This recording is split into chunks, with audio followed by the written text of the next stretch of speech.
HEC के 100 एकड़ जमीन पर झारखंड का सबसे बड़ा आईटी हब बनने जा रहा है, जो हजारों झारखंड के बेरोजगार युवाओं को नौकरी देगा। इस आईटी हब से बड़ी कंपनियां आएंगी, स्टार्टअप्स को उड़ान मिलेगी और युवाओं को रोजगार के लिए राज्य छोड़ना नहीं पड़ेगा। टेक्नोलॉजी और टैलेंट की ताकत से झारखंड अब अपनी पहचान खुद बनाएगा। मुख्यमंत्री हेमंत सोरेन ने साफ कर दिया है, काम में कोई देरी नहीं चलेगी। आईटी पार्क का निर्माण तेज रफ्तार में होगा। रांची के लिए यह खबर किसी सपने के सच होने जैसी है। लंबे समय से जिस बदलाव की उम्मीद झारखंड के युवा कर रहे थे, उसकी ठोस शुरुआत अब दिखने लगी है। राज्य सरकार ने राजधानी रांची को आईटी हब के रूप में विकसित करने की दिशा में ऐसा कदम बढ़ाया है, जो आने वाले वर्षों में राज्य की तस्वीर और तकदीर दोनों बदल सकता है। एचईसी फेज 2 क्षेत्र में करीब 100 एकड़ भूमि पर अत्याधुनिक आईटी पार्क के निर्माण की प्रक्रिया औपचारिक रूप से शुरू हो चुकी है और उसके लिए निविदा भी जारी कर दी गई है। यह सिर्फ एक इमारत या प्रोजेक्ट नहीं, बल्कि झारखंड के युवाओं के भविष्य को अपने ही राज्य से जोड़ने की कोशिश है।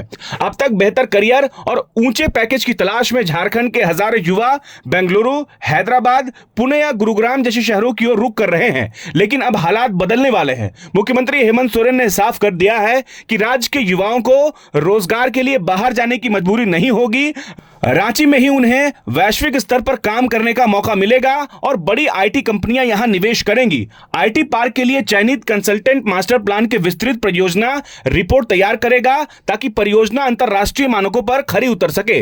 मुख्यमंत्री ने इस परियोजना को सर्वोच्च प्राथमिकता देते हुए अधिकारियों को निर्देश दिया है कि किसी भी स्तर पर अनावश्यक देरी ना हो। सरकार की मंशा साफ है, रांची को सिर्फ प्रशासनिक राजधानी नहीं, बल्कि टेक्नोलॉजी और इनोवेशन की राजधानी बनाना है। इस परियोजना का सबसे बड़ा फायदा युवाओं को मिलने वाला है। अनुमान है कि आईटी पार्क के माध्यम से करीब 10,000 से अधिक युवाओं को सीधे रोजगार मिलेगा। इसके साथ ही hotel, transport, real estate, retail और अन्य सहायक क्षेत्रों में भी बड़े पैमाने पर रोजगार के नए अवसर पैदा होंगे। यानी एक आईटी पार्क, लेकिन असर लाखों लोगों की जिंदगी पर। रांची में बनने वाला आईटी पार्क देश के सफल आईटी हब से प्रेरित होगा। बेंगलुरु की सिलिकॉन वैली, हैदराबाद का साइबराबाद, पुणे का हिंजवाड़ी, चेन्नई की TIDEL पार्क, नोएडा, गुरुग्राम और कोलकाता के सेक्टर 5 जैसे मॉडलों से सीख लेकर रांची में भी उसी स्तर का इंफ्रास्ट्रक्चर तैयार किया जाएगा।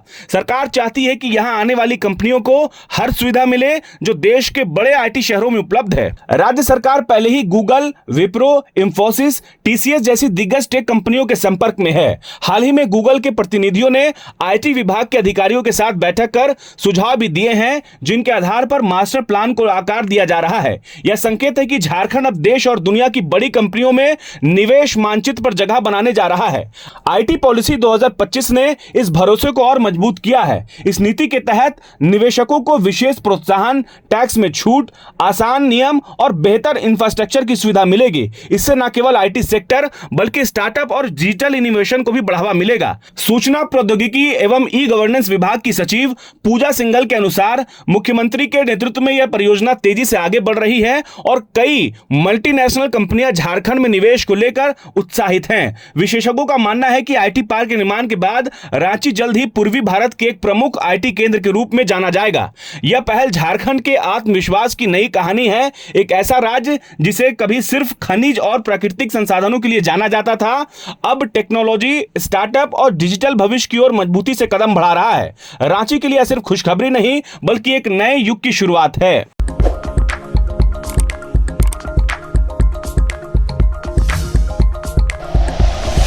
Like and share videos, subscribe करें हमारा चैनल और प्रेस करें बेल आइकॉन। न्यूज़ 11 भारत, सच है तो दिखेगा।